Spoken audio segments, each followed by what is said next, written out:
dengan memanfaatkan setiap kesempatan, setiap waktu yang ada di bulan Ramadan ini untuk meningkatkan kualitas ibadah kita kepada Allah Subhanahu wa taala. Kesempatan dan kenikmatan yang Allah berikan kepada kita ketika kita bertemu dengan bulan suci Ramadan ini, mari kita pergunakan setiap waktu, setiap detik, setiap saat untuk beribadah kepada Allah Subhanahu wa taala.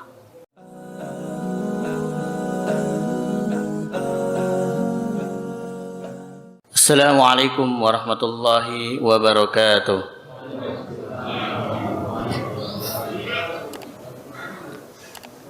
Innal hamdalillah nahmaduhu wa nasta'inuhu wa nastahdihi wa nastaghfiruh wa natubu ilaih.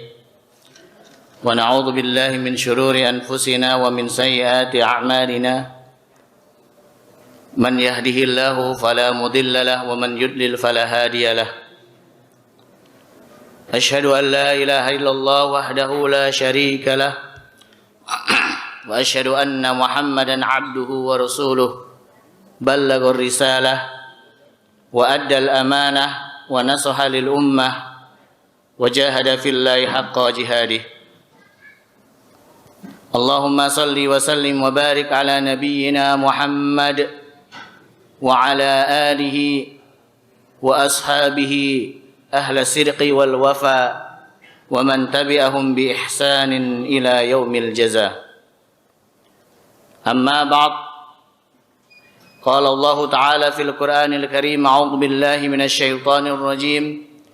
Ya ayyuhalladzina amanu taqullaha haqqa tuqatih wa la tamutunna illa wa antum muslimun. Wa qala يا أيها الذين آمنوا كتب عليكم الصيام كما كتب على الذين من قبلكم لعلكم تتقون. وقال نبينا محمد صلى الله عليه وسلم في حديثه اتق الله حيثما كنت وأتبع السيئة الحسنة تمحوها وخالق الناس بخلق حسن. وقال من صام رمضان إيمانا واحتسابا غفر له ما تقدم من ذنبه. Bapak dan Ibu jamaah salat subuh yang dirahmati Allah Subhanahu wa taala, marilah kita banyak-banyak untuk bersyukur kepada Allah, karena alhamdulillah dengan segala kenikmatan yang telah Allah berikan kepada kita dan dengan segala kemudahan yang Allah berikan kepada kita pada hari ini, Allah telah memberikan kepada kita satu kenikmatan, satu kesempatan yang sangat besar kepada kita semua, yaitu bertemunya kita dengan bulan yang penuh keutamaan dan kemuliaan, yaitu bulan suci Ramadan. Oleh sebab itu, sudah sepantasnya bagi kita semua sebagai hamba Allah yang beriman kepada Allah Subhanahu wa taala untuk bersyukur atas nikmat yang telah Allah berikan ini kepada kita. Saudara-saudara kita yang sekarang ini sudah dipanggil oleh Allah Subhanahu wa taala, yang sekarang ini sudah berada di satu alam yang berbeda dengan kita, yaitu alam barzah. Ketika mereka diberikan oleh Allah Subhanahu wa taala satu permintaan, maka sungguh pasti mereka akan meminta kepada Allah Subhanahu wa taala agar Allah Subhanahu wa taala memberikan kesempatan kepada mereka untuk bertemu dengan bulan suci Ramadan. Karena mereka semua mengetahui dan mengerti begitu luar biasanya keutamaan-keutamaan yang terdapat di bulan suci Ramadan. Jangankan 29 atau 30 hari, hanya satu detik saja Allah berikan kepada mereka kesempatan, itu adalah kenikmatan yang sangat luar biasa. Maka inilah yang mereka minta kepada Allah Subhanahu wa taala. Oleh sebab itu, para jamaah sekalian yang dirahmati oleh Allah, mari kenikmatan dan kesempatan yang Allah berikan kepada kita ini kita gunakan dengan sebaik-baiknya. Sebagai bentuk rasa syukur kita kepada Allah Subhanahu wa taala dengan memanfaatkan setiap kesempatan, setiap waktu yang ada di bulan Ramadan ini untuk meningkatkan kualitas ibadah kita kepada Allah Subhanahu wa taala. Inilah bentuk rasa syukur kita kepada Allah. Seperti mana yang dikatakan oleh seorang ulama, Ibnul Qayyim Al-Jauziyah. Beliau mengatakan, seorang hamba ketika bersyukur kepada Allah Subhanahu wa taala, maka dia harus meliputi 3 hal di dalam bentuk rasa syukurnya kepada Allah. Yang pertama, bil qalbi, dengan hati. Hatinya selalu yakin bahwasanya kenikmatan-kenikmatan yang dia dapatkan itu adalah pemberian dari Allah Subhanahu wa taala. Hatinya dia sandarkan kepada Allah Subhanahu wa taala dalam segala urusan, termasuk dalam urusan nikmat. Kemudian yang kedua, bil lisan, yaitu dengan lidah atau dengan lisan. Mulutnya senantiasa mengucapkan kata syukur kepada Allah dengan banyak mengucapkan kata-kata alhamdulillah. Apapun yang Allah Subhanahu wa taala berikan kepadanya, dia mengucapkan alhamdulillah. Bahkan di saat dia mendapatkan ujian dari Allah pun dia ucapkan alhamdulillahi ala kulli hal. Kemudian yang ketiga adalah bil amal al jawarih. Sebagai bentuk rasa syukur kita kepada Allah Subhanahu wa taala adalah dengan al-amal al-jawarih, yaitu ditunjukkan dengan amal perbuatan. Ditunjukkan dengan amal salih, dengan beribadah kepada Allah Subhanahu wa taala. Dan ini yang telah dicontohkan oleh baginda Nabi Muhammad sallallahu alaihi wasallam di dalam sebuah riwayat hadis yang sahih, riwayat Imam Bukhari dan Muslim, dari istri beliau Aisyah radhiyallahu anha meriwayatkan, pernah suatu hari Rasulullah sallallahu alaihi wasallam salat malam sampai kaki beliau bengkak. Kemudian Aisyah radhiyallahu anha bertanya kepada Rasulullah sallallahu alaihi wasallam, "Ya Rasulullah, kenapa engkau harus sampai seperti ini? Padahal engkau telah dijamin masuk surga oleh Allah Subhanahu wa taala." Rasulullah sudah dijamin masuk surga. Kalau kita, mohon maaf, belum tentu. Kemudian yang kedua, dosa-dosamu baik yang terdahulu maupun yang akan datang sudah diampuni oleh Allah Subhanahu wa taala. Tapi kenapa engkau masih seperti ini ya Rasulullah? Salat malam sampai kakimu bengkak seperti ini. Kemudian apa jawaban Rasulullah sallallahu alaihi wasallam? Afala akuna 'abdan syakura? Tidakkah aku ingin menjadi hamba Allah yang bersyukur? Rasulullah sallallahu alaihi wasallam mencontohkan kepada kita seperti inilah seorang hamba ketika dia bersyukur kepada Allah Subhanahu wa taala. Dia tunjukkan dengan al-amal al-jawarih. Tidak hanya sekedar lisannya mengucapkan alhamdulillah, tidak hanya sekedar hatinya yakin dengan kenikmatan dari Allah, tetapi dia harus tunjukkan dengan amal saleh, dengan amal perbuatan, dengan beribadah kepada Allah Subhanahu wa taala. Oleh sebab itu, kesempatan dan kenikmatan yang Allah berikan kepada kita ketika kita bertemu dengan bulan suci Ramadan ini, mari kita pergunakan setiap waktu, setiap detik, setiap saat untuk beribadah kepada Allah Subhanahu wa taala. Jangan sampai kita gunakan waktu-waktu yang telah Allah berikan di bulan suci Ramadan ini dengan hal yang sia-sia, dengan hal yang bisa mengurangi pahala ibadah puasa kita, bahkan mungkin bisa menghilangkan sama sekali pahala ibadah puasa kita. Karena dalam hadis Rasulullah mengatakan, rubba sha'imin, berapa banyak orang yang berpuasa, laisa lahu illa al-ju' wal 'atas.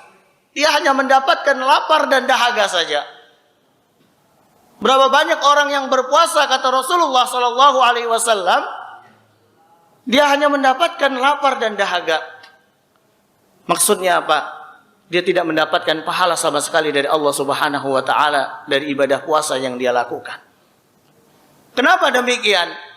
Para ulama mengatakan karena dia telah mengisi waktu-waktu ibadah puasa waktu-waktu yang Allah berikan kepadanya di bulan suci Ramadan dengan hal yang sia-sia, dengan mengatakan perkataan-perkataan yang jelek, dengan melakukan perbuatan yang tidak bermanfaat dan sebagainya. Mudah-mudahan kita semua yang ada di majelis ilmu ini, yang ada di tempat yang mulia ini, termasuk di antara hamba-hamba Allah yang dimudahkan oleh Allah Subhanahu wa taala untuk beribadah, beramal soleh, mengisi waktu dan kesempatan kita di bulan suci Ramadan ini dengan sebaik-baiknya. Dan semoga kita diberikan oleh Allah istiqamah di dalam beribadah hingga nanti akhir di bulan Ramadan.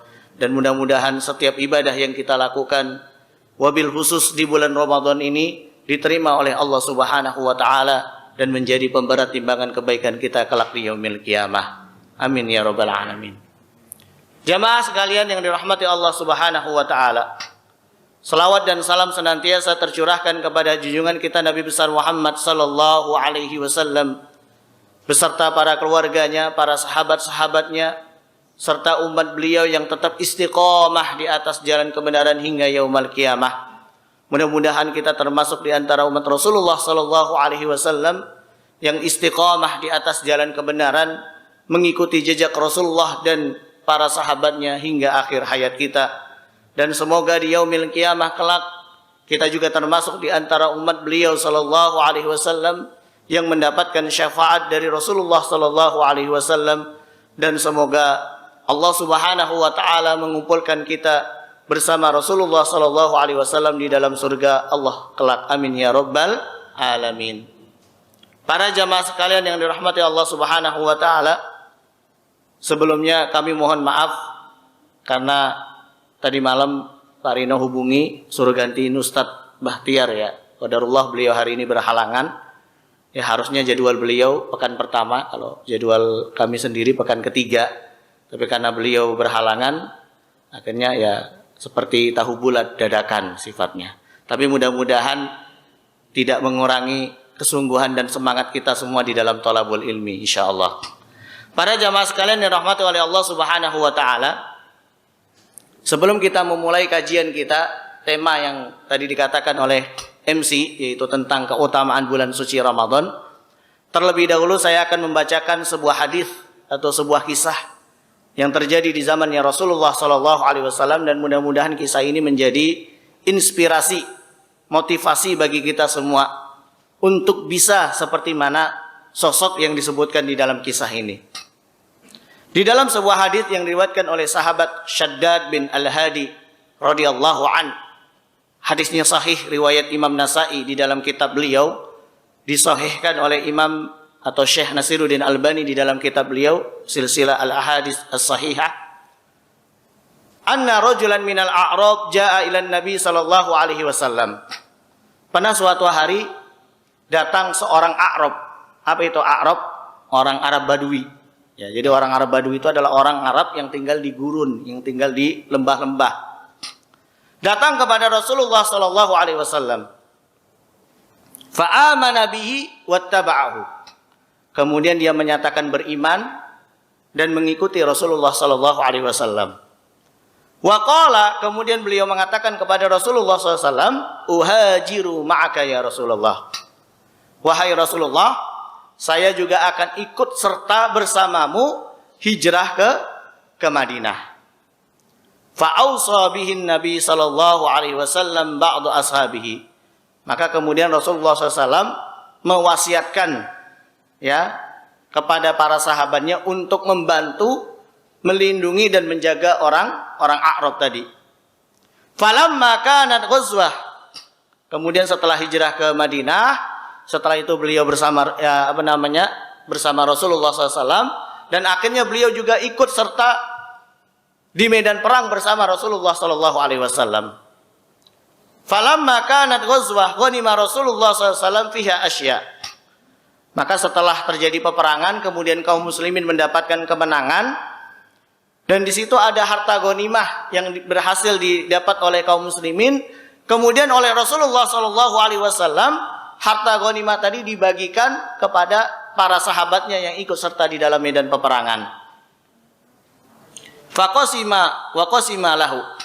Dan orang Arab Badui ini termasuk salah satu dari sahabat Rasulullah yang mendapatkan harta ghanimah itu. Kenapa? Karena dia juga ikut serta di dalam medan peperangan itu. Fa'aqa ashabuhu bima qasama lahu wa kana yar'a dhahrihim.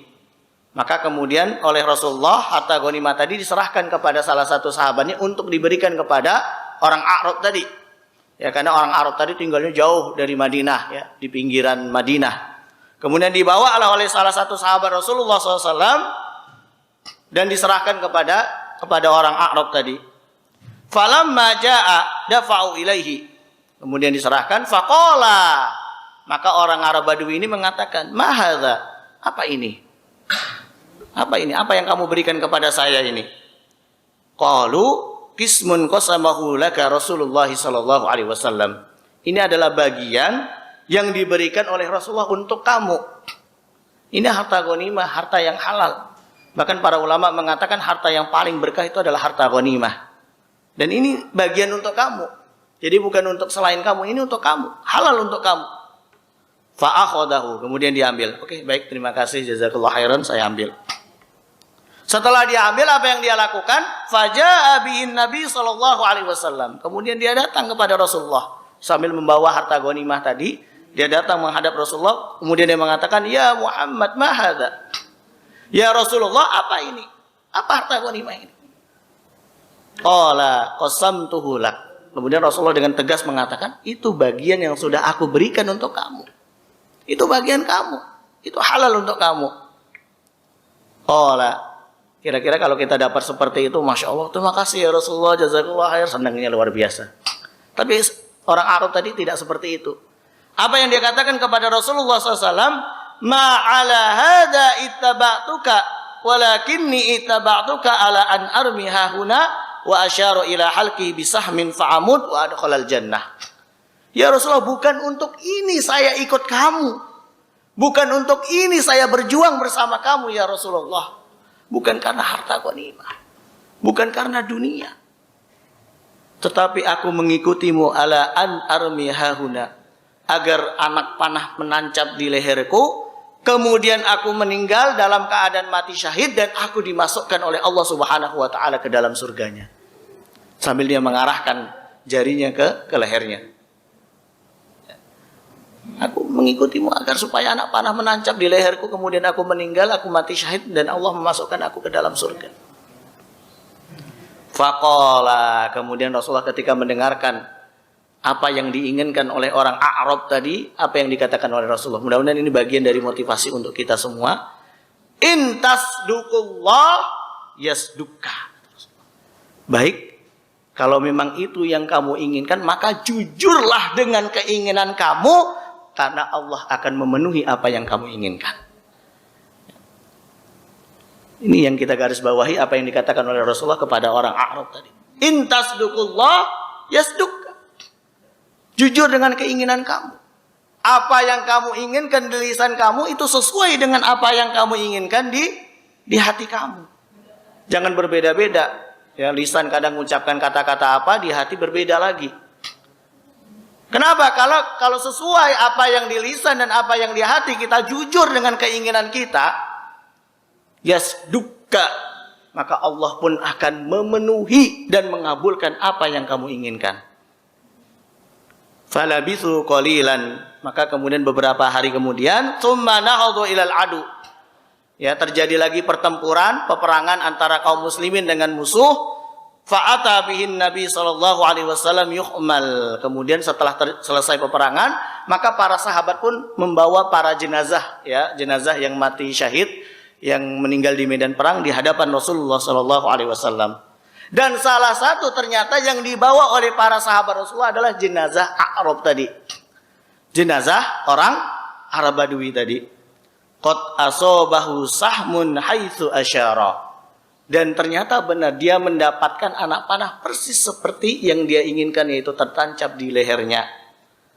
Faqala Nabi sallallahu alaihi wasallam, maka kemudian Rasulullah mengatakan, huwa, apakah ia yang kemarin meminta kepadaku, mengatakan kepadaku seperti yang dia inginkan? Faqalu, kemudian para sahabat yang lain yang menyaksikan itu mengatakan, na'am ya Rasulullah. Iya, benar nih orangnya. Ini orang Arab yang kemarin datang kepadamu dan mengatakan keinginannya di hadapanmu ya Rasulullah. Faqala, maka kemudian Rasulullah mengatakan, sadaqallahu fasaddaqahu. Dia jujur dengan keinginannya, maka Allah pun penuhi keinginannya. Wa kafanahu nabi fi jubbatin. Kemudian Rasulullah melepas ya jubahnya ya dan mengkafani dan menutup jenazah tadi dengan jubah Rasulullah. Para ulama mengatakan maksudnya di situ adalah Rasulullah ingin memuliakan para sahabat ini, yaitu sahabat A'rab tadi, sahabat orang Badui tadi.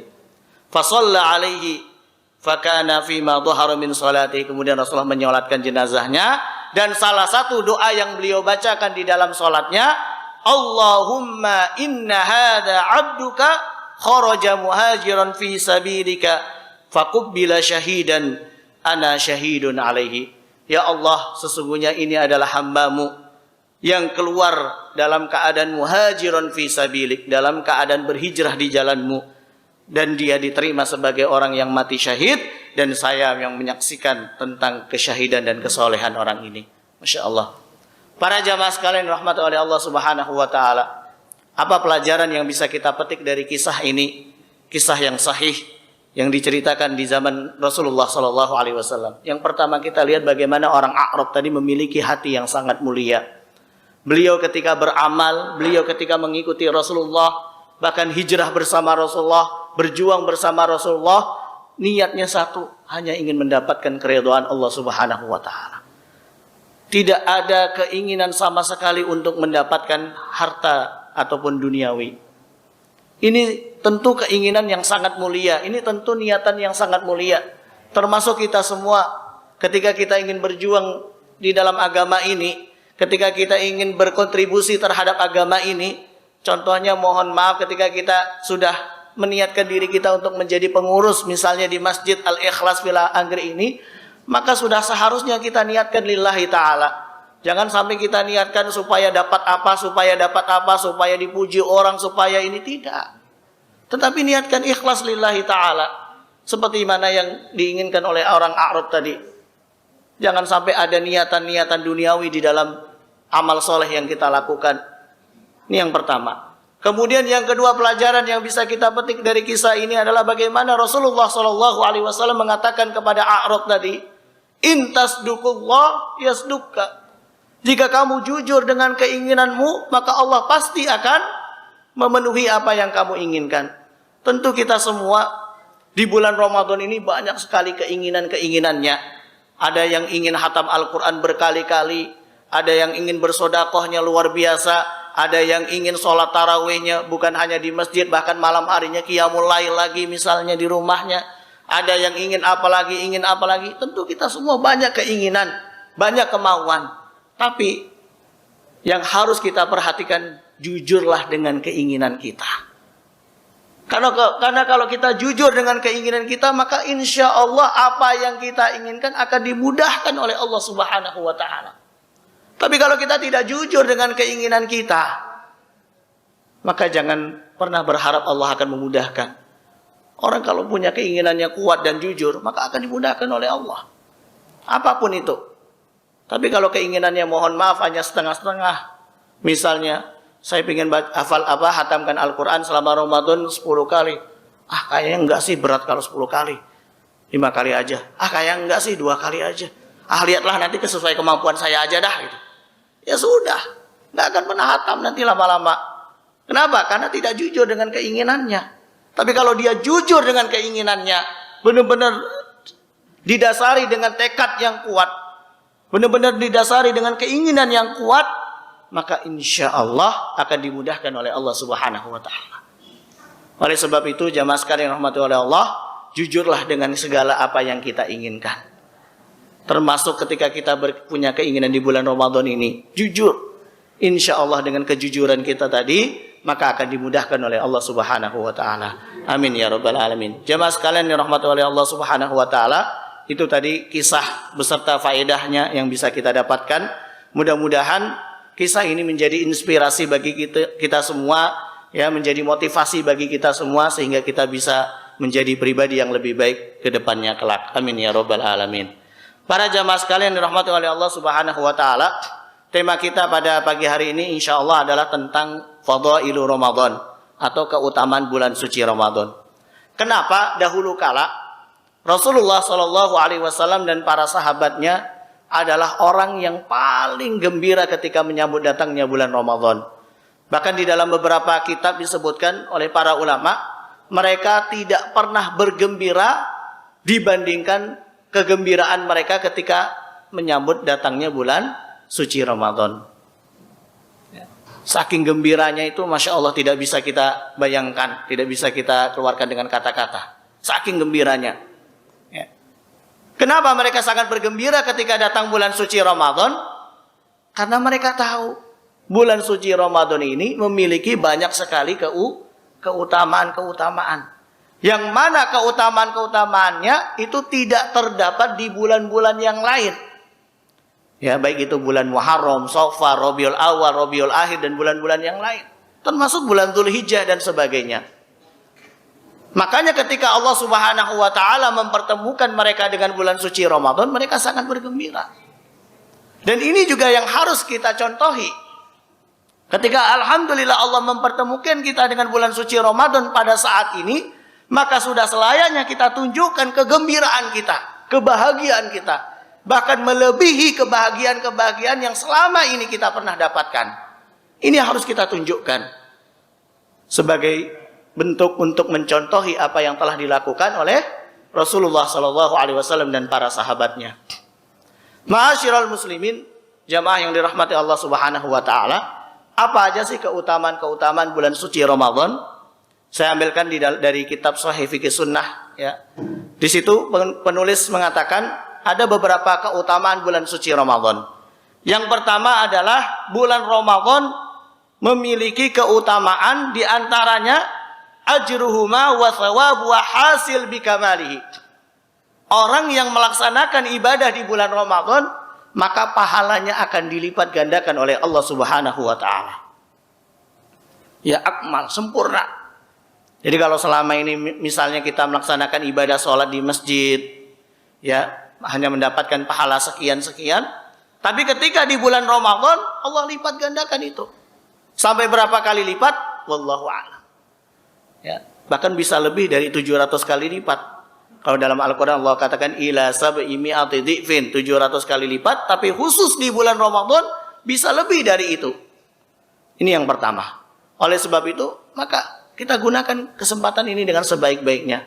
Setiap ibadah, setiap amal soleh yang kita lakukan akan dilipat gandakan pahalanya oleh Allah Subhanahu wa taala. Sekecil apapun amal soleh itu, laksanakan, lakukan. Jangan kita remehkan. Terkadang bisa jadi amal soleh yang sifatnya kecil itu, itulah nanti yang akan memiliki pahala yang besar di sisi Allah Subhanahu wa taala. Para ulama mengatakan, rubba amalin kabirin tukabbiruhun niyah, tusaggiruhun niyah, wa rubba amalin saghirin tukabbiruhun niyah. Berapa banyak terkadang amalan yang besar yang kita lakukan, tapi bisa menjadi kecil pahalanya di sisi Allah Subhanahu wa taala disebabkan karena niat. Begitu juga sebaliknya. Berapa banyak amalan yang kecil, kadang kita menganggapnya itu remeh, cuman gini doang, cuman gini doang. Tapi justru nanti di akhirat kelak, amalan itulah yang bisa memperberat timbangan kebaikan kita. Disebabkan karena niat. Oleh sebab itu, jamaah sekalian rahmati Allah, jangan pernah meremehkan amal soleh. Sekecil apapun, laksanakan. Jangan kita anggap remeh, ini kan sunnah. Ini kan cuma sunnah. Kan nggak wajib, kan tidak wajib. Kadang seperti itu. Padahal sunnah, amalan sunnah sekalipun kalau kita tidak melaksanakan, maka kita bukan tidak hanya sekedar berdosa saja, tetapi justru kita akan rugi. Oleh sebab itu jangan pernah meremehkan amal. Ya, apalagi di bulan suci Ramadan ini, karena ini kesempatan kita untuk menaikkan pahala kita di sisi Allah Subhanahu wa taala. Kemudian yang kedua, yang dikatakan oleh Rasulullah Shallallahu alaihi wasallam di dalam hadis yang sahih dari sahabat Abu Hurairah radhiyallahu an, beliau bersabda, "Idza dakhala syahru Ramadan futihat abwabus sama." Ketika sudah masuk bulan Ramadan, maka kemudian Allah Subhanahu wa taala akan futihat abwabus sama. Allah buka pintu-pintu langit. Apa yang dimaksud Allah membuka pintu langit di sini? Seorang ulama yang bernama Al-Qadhi Iyad rahimahullahu taala mengatakan, maksud dari futihat abwabus sama, dibukanya pintu langit ini adalah Allah mudahkan kita semua sebagai hamba Allah untuk beramal soleh. Coba kalau kita lihat, Masya Allah, antara bulan Ramadan dengan di luar bulan Ramadan, jamaah masjidnya kebanyakan mana? Di bulan Ramadan. Apalagi tadi malam, Masya Allah, sampai penuh ya, sampai jamaah laki-lakinya aja sampai belakang, sampai pintu belakang itu penuh. Ya, bahkan mungkin ada yang sampai di luar. Masya Allah banyak. Tapi kalau di luar bulan Ramadan, luar biasa majunya. Maksudnya mushafnya terlalu maju ya ke depan, karena nggak penuh. Ini menunjukkan bahwasanya memang di bulan Ramadan itu Allah mudahkan sehingga hamba-hambanya tadi mudah sekali beramal, mudah sekali beribadah, mudah sekali menggerakkan hatinya untuk melakukan amal soleh. Kita jujur di dalam hati kita lebih mudah beramal di saat bulan Ramadan atau di saat luar bulan Ramadan? Tentu kita akan menjawab, kita lebih mudah beramal di saat bulan suci Ramadan. Kenapa demikian? Futihat abwabus sama. Karena Allah buka pintu-pintu langit. Allah mudahkan bagi hamba-hambanya untuk beramal. Kemudian yang selanjutnya, wa ghuliqat abwabu jahannam. Kalau pintu langit dibuka oleh Allah, dalam riwayat yang lain pintu surga dibuka oleh Allah, sebaliknya pintu neraka ditutup oleh Allah Subhanahu wa taala. Apa yang dimaksud ghuliqat abwabu jahannam? Para ulama Al-Qadhi Iyad tadi mengatakan, ya, yang dimaksud ghuliqat abwabu jahannam adalah manusia diberikan kesulitan untuk melakukan perbuatan dosa dan maksiat kepada Allah Subhanahu wa taala. Maka kita lihat ya, kalau mau disurvei ya tingkat kriminalitas atau tingkat perbuatan dosa itu kalau di bulan Ramadan itu saya yakin pasti menurun drastis dibandingkan di luar bulan Ramadan. Walaupun nanti katanya menjelang Lebaran mulai naik lagi angkanya karena manusia ya ingin memenuhi kebutuhannya dengan cara yang salah.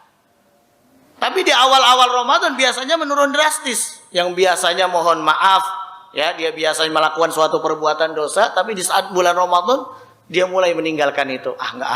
Masa saya mau lakukan ini lagi di bulan Ramadan? Itu tandanya saya tidak menghormati bulan Ramadan dong. Ya, akhirnya dia tinggalkan.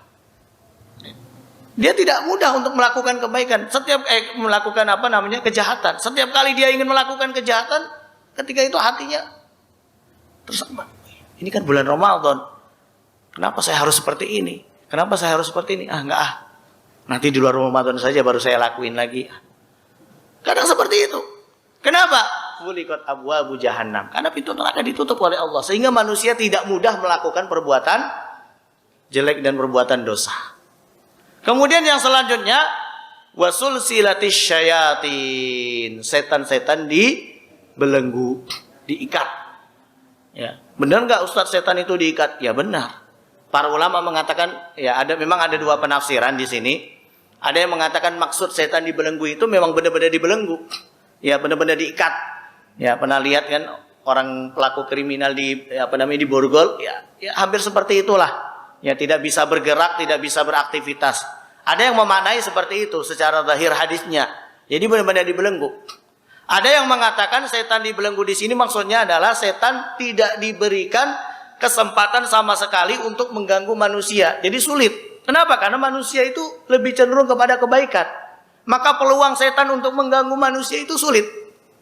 Berbeda kalau seandainya manusia itu cenderung mengikuti hawa nafsunya, maka setan akan mudah mengganggu mereka. Tapi kalau manusia cenderung melakukan kebaikan, di situ kesempatan bagi setan untuk menggoda manusia itu menjadi berkurang. Ada yang mengatakan seperti itu, tidak dibelenggu secara zahir, tetapi memang sulit bagi setan untuk mengganggu manusia. Cuman kadang yang menjadi pertanyaan bagi kita semua, walaupun di bulan Ramadan seandainya setan dibelenggu oleh Allah, ya di dalam hadis tadi disebutkan, tapi pertanyaannya kok masih banyak pelaku-pelaku perbuatan dosa yang ada di bulan Ramadan ini. Para ulama mengatakan yang dibelenggu itu adalah setan dari bangsa jin. Sedangkan mohon maaf setan dari bangsa manusia masih tidak dibelenggu. Karena setan itu bukan hanya dari bangsa jin saja. Dalam surat An-Nas yang kita sudah hafal, apa yang Allah katakan? Minal jinnati wan nas. Ya, jadi jin dan manusia.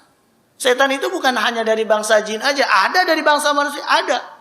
Dan setan dari bangsa manusia inilah yang terkadang mohon maaf mengganggu orang lain, mengganggu orang yang ingin beribadah supaya meninggalkan ibadahnya tadi. Ya, giliran mau sholat tarawih tiba-tiba didatangi sama temen yang mau kemana? Masjid tarawih. Ayo ke kafe aja, kita nongkrong di sana. Ini kan Ramadan saya mau tarawih. Kafe aja, tarawih bisa besok lah. Ini mau saya traktirin. Ya udah ayo, gak jadi akhirnya dilepas bajunya. Ya kita ke kafe aja yuk. Itu setan dari bangsa manusia. Mengganggu terus. Lagi mau baca Al-Quran, ngapain baca Al-Quran? Ayo dong main game aja nih barengnya sama aku nih. Mumpung nggak ada temennya nih. Ayo seru-seruan aja. Kadang seperti itu. Nah, maka wajar kalau di bulan Ramadan masih ada yang melakukan perbuatan dosa. Kenapa? Karena setan dari bangsa manusia tidak dibelenggu, tidak diikat. Yang diikat oleh Allah Subhanahu wa taala hanya setan dari bangsa jin. Wallahu a'lam bishawab, ya.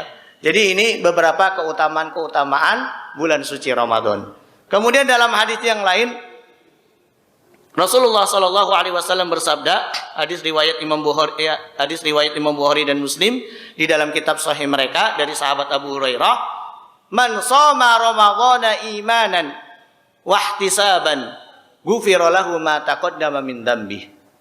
Ya, ini keutamaan bulan suci Ramadan. Siapapun di antara kalian, kata Rasulullah SAW, yang berpuasa di bulan Ramadan, imanan wahtisaban. Ya, ini syaratnya. Yang pertama iman. Iman itu ada yang memaknai adalah ikhlas karena Allah. Jadi bukan karena yang lain.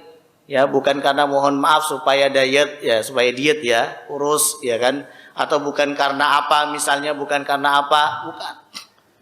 Tapi memang benar-benar imanan diniatkan ikhlas karena Allah Subhanahu wa taala. Wahtisaban. Ada yang memadai kata-kata ihtisaban itu ya sesuai dengan tuntunan Rasulullah sallallahu alaihi wasallam. Ya, jadi dia ikhlas karena Allah, kemudian memang puasa yang dia lakukan itu sesuai dengan tuntunan Rasulullah sallallahu alaihi wasallam, ya tidak diisi dengan hal-hal yang sia-sia. Ya, tidak diisi dengan hal-hal yang bisa mengurangi pahala ibadah puasanya. Kemudian apa yang akan Allah Subhanahu wa taala berikan kepada orang tadi? Ghufira lahu ma taqaddama min dzambih. Maka dosa-dosanya yang telah lalu akan diampuni oleh Allah Subhanahu wa taala. Masya Allah. Ya, tentu kita sebagai manusia biasa banyak sekali dosa, banyak sekali kesalahan. Ya, kita bukan makhluk Allah yang suci, yang nggak punya dosa, tidak. Semua, mau itu dia ustadz, mau itu kiai, mau itu syekh sekalipun pasti ada dosanya. Ya, maka bagaimana kita berusaha untuk dosa-dosa yang telah kita lakukan tadi diampuni oleh Allah Subhanahu wa taala. Salah satu caranya adalah tadi man shoma ramadhana imanan wahtisaban. Ya, dengan puasa yang kita lakukan di bulan Ramadan ini dengan penuh sungguh, ya, niat karena Allah, tidak melakukan atau tidak mengisi puasa kita dengan hal yang sia-sia, maka insya Allah dosa-dosa kita yang lalu akan diampuni oleh Allah Subhanahu wa taala. Walaupun sebagian ulama mengatakan maksudnya di sini adalah dosa kecil, jadi bukan dosa besar, as-saghair. Kenapa? Karena dosa besar itu hanya bisa dihapus dengan taubat. Ya, jadi kalau kita ingin dosa-dosa besar yang kita lakukan dihapus oleh Allah, ya harus dengan taubat, tidak bisa dengan amal soleh. Wallahu a'lam bishawab. Kemudian dalam riwayat yang lain Rasulullah sallallahu alaihi wasallam bersabda, as-salawatul khams wal jum'ah ilal jum'ah wa ramadan ila ramadan mukaffirat lima bainahunna idza ijtunibatil kaba'ir. Salat 5 waktu, ya, dari satu salat ke salat berikutnya. Wal jum'ah ilal jum'ah, dari satu Jumat ke Jumat berikutnya. Wa ramadhana ila ramadhan, dari satu bulan Ramadan ke bulan Ramadan berikutnya. Mukaffiratun bainahunna, itu adalah penghapus dosa-dosa yang telah kita lakukan. Tapi syaratnya ida ujtinabatil kabair. Kalau dia meninggalkan dosa besar. Jadi yang dihapus oleh Allah Subhanahu wa taala dosa-dosa kecil. Sedangkan dosa besar ya harus dengan taubat. Wallahu a'lam bishawab. Ya. Tapi ala kulli hal ya bersyukur kepada Allah biarpun dosa kecil, terkadang dosa kecil itu bisa menjadi besar kalau kita terbiasa melakukannya dan tidak segera dihapus. Ya, berapa banyak dosa kecil bisa menjadi besar karena kebiasaan.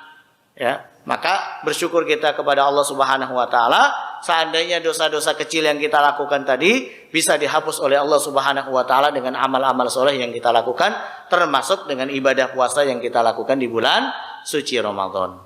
Kemudian keutamaan bulan suci Ramadan adalah bulan diturunkannya Al-Qur'an.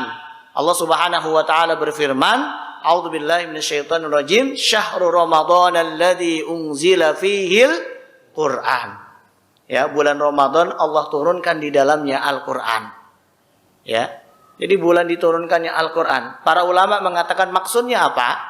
Ada dua. Yang pertama, Allah Subhanahu wa taala turunkan Al-Qur'an minal lauhil mahfuz ila sama'id dunya. Dari lauh mahfuz, ya, langit yang paling tinggi, itu ila sama'id dunya, ke langit dunia. Kapan itu terjadi?